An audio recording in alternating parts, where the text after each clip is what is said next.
प्रतिभा रेसिपीमध्ये तुमच्या सर्वांचे स्वागत आहे। तर आज आपण बनवूया खमंग आणि खुसखुशीत असे मेथीच्या पुऱ्या।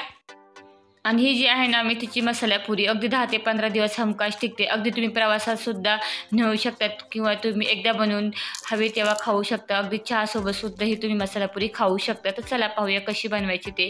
तर पाहू शकता तर ही घेतलेली आहे मी साफ केलेली मेथी। तर मी ही ना एक गड्डी असते ना तर त्याची अर्धी गड्डी घेतलेली आहे।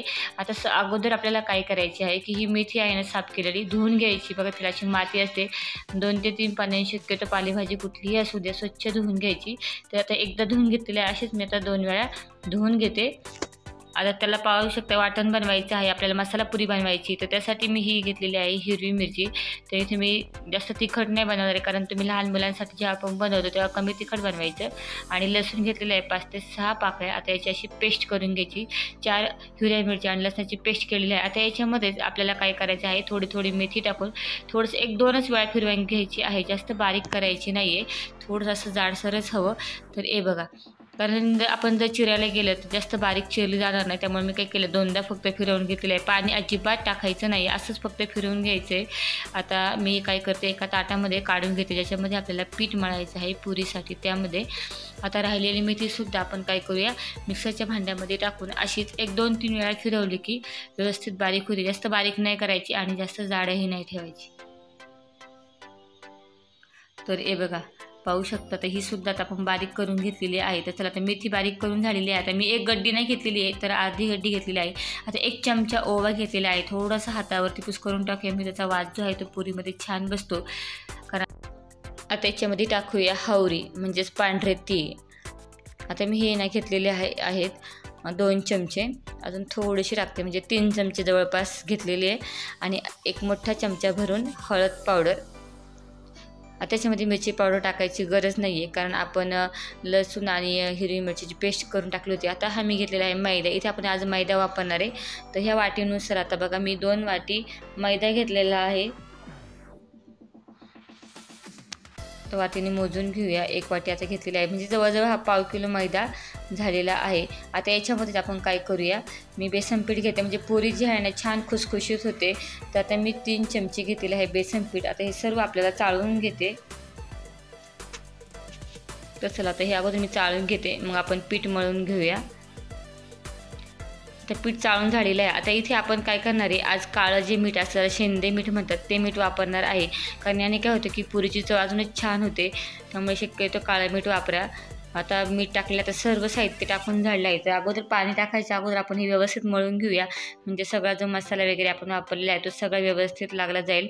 तर पाणी न टाकता अगोदर आपण मळून घेऊया कारण मेथी पण धुतल्यामुळे थोडीशी ओली होते आणि डायरेक्ट पाणी जर टाकलं तर मग पीठ पातळ होईल। पण आपल्याला आता हे पुरीसाठी पीठ मळायचं म्हणजे असं घट्ट मळायचं आहे।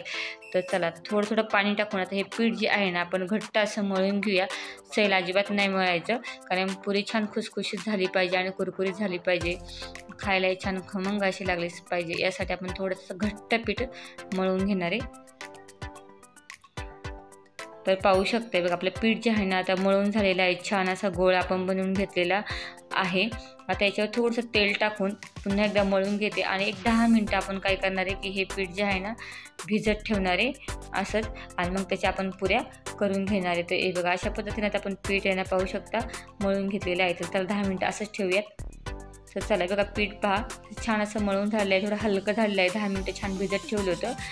आता छोटा एक गोळा करून आपण चपाती लाटतो अगदी त्याचप्रमाणे आपल्याला हे लाटून घ्यायचं आहे चपातीप्रमाणे जास्त पातळ नाही आणि जाड नाही ह्यासारखं सेम चपातीसारखंच आपल्याला हे लाटून घ्यायचं आहे।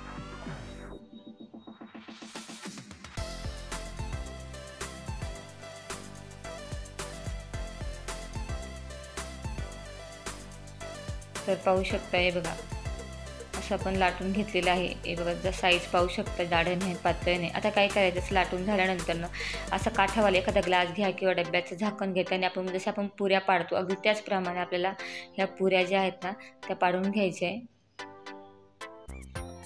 हे बघा जास्त मोठी नाही, अशी शक्यतो छोटी साईज पाहिजे, कारण मस्त खायला पण छान लागतात.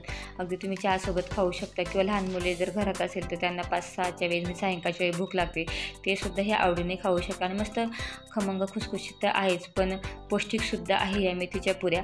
आता काटा चमचा वगैरे असेल त्यांनी थोडेसे असे होल पाडून घ्या, म्हणजे काय होतं की ही पुरी जी आहे ना फुगत नाही. कारण जर ती पुरी फुगली नाही तर मग ती अशी कुरकुरीत म्हणजे खुसखुशीत न राहता ती मऊ पडेल. मग मऊ पडू नये म्हणून चमच्याच्या साहाय्याने किंवा सुरीच्या साहाय्याने असे थोडेसे होल पाडायचे, म्हणजे ती पुरी जी आहे ना तेलात सोडल्यावरती फुगणार नाही आणि मस्त कुरकुरीत खुसखुशीत होतील.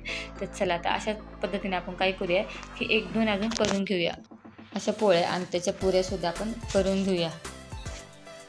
तर थोडंसं पीठ घेतलेलं आहे लावलं, आणि ते मैद्याचंच घेतलेलं आहे, कारण मैद्याचं पीठ वापरलेलं आहे त्यामुळे. तर हे बघा त्याच्याशी लाटून झालेली आहे. आता काय करायचं आहे का पुन्हा याच्या आपल्याला छान अशा पुऱ्या करून घ्यायचे.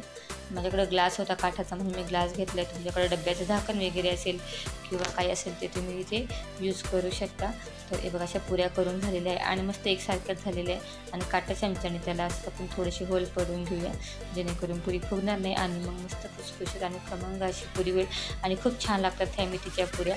बघा मेथीची भाजी जर म्हटलं ना मुलं खात नाही, पण ह्या पुऱ्या बनवून पहा.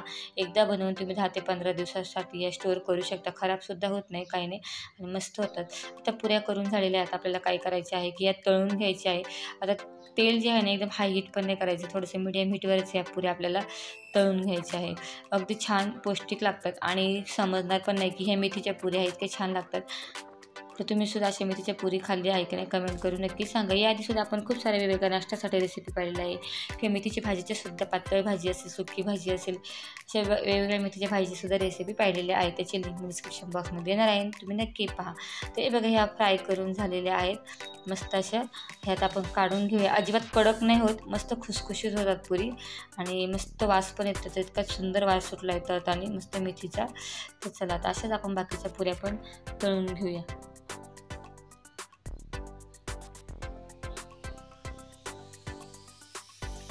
आणि पटकन तर आता जास्त वेळ लागत नाही, काय नाही. तर चला इकडचे ह्या तळतात अजून, तर तुम्हाला काही तळलेल्या पुऱ्या मी दाखवते. हे बघा छान अशा तळलेल्या आहेत ह्या, थोड्याशा अशा ब्राऊन्सवर, कारण ते व्यवस्थित तळल्या गेल्या पाहिजे म्हणजे खुसखुशीत होतात. ह्या पण अशाच आपण तळून घेणार आहे. तर चला हे बघा ह्या तळलेल्या ज्या आहेत ना आपण त्या काढून घेऊया.